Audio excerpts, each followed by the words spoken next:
স্বামীজির বাণী রচনার আজকে অষ্টম খণ্ডটা আপনাদেরকে দেখাবো। অষ্টম খণ্ডটা ২০১৬ প্রিন্ট। তবে হ্যাঁ, ১৬ প্রিন্ট হলেও কিন্তু ভালো আছে, অনেকটাই পূর্ণ পরিষ্কার আছে। আগের দিন যে আমরা সপ্তম খণ্ডটা দেখেছিলাম তার প্রিন্টটা কেমন জানি ছিল। মানে সেটাও ১৬ সালেই প্রিন্ট ছিল, কিন্তু একটু পুরনো। অনেক সময় বই ঠিকঠাক না রাখলে বা ধুলো পড়ে গেলে এরকম সমস্যা হয়। তার জন্য আমি বারবার বলি প্লাস্টিকের মলাট দিয়ে রাখবেন। খুব ভালো থাকবে বইগুলো। তো স্বামীজির বাণী ও রচনার এটাতেও বেশিরভাগই দেখছি পত্রাবলী।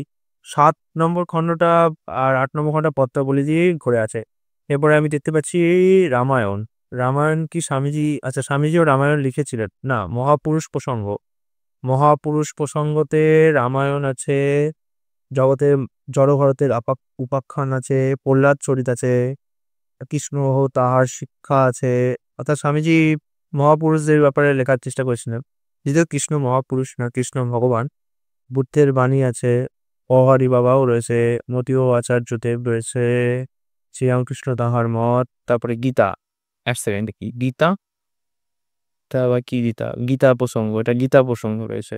গীতা প্রসঙ্গ বেশি বড় না।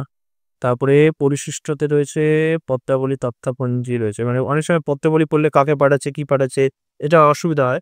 তখন এই পরিশিষ্ট থেকে কিছু না কিছু দেখা যেতে পারে। তথ্যপঞ্জিতে কিছু তথ্য দেওয়া রয়েছে, এবং তারপরে সমগ্র পত্রাবলীর সূচিপত্র। আচ্ছা, কোন কোন লোককে পত্র লিখেছে সেটা যদি আলাদা করে খুঁজতে চান তাহলে এই সূচিপত্র দেখেও পেয়ে যেতে পারেন। এখানে প্রত্যেকের নাম আর তার পত্র কোথায় কোন কোন পৃষ্ঠাতে আছে সেগুলো দেওয়া আছে। আর নির্দেশিকাতে কোন ব্যক্তির ব্যাপারে কোন পৃষ্ঠায় বলা আছে সেটা এখান থেকে দেখতে পারবেন, ঠিক আছে? আমি তো এখনকার দিনে তো না এগুলো কম্পিউটারাইজ করা যায়, তখনকার দিনে এগুলো ম্যানুয়ালি করতে হতো এবং এগুলো বেশ সময়ের লাগতো। কি হয় যে তখনকার দিনে লোকজন করতো থাকতো, এখন মানে আমি ভাবি আর অবাক হই যে কম্পিউটার আসার পর কত কিছু সহজ হয়ে গিয়েছে না। আর তখনকার দিনে সব ম্যানুয়ালি করতে হতো এসব।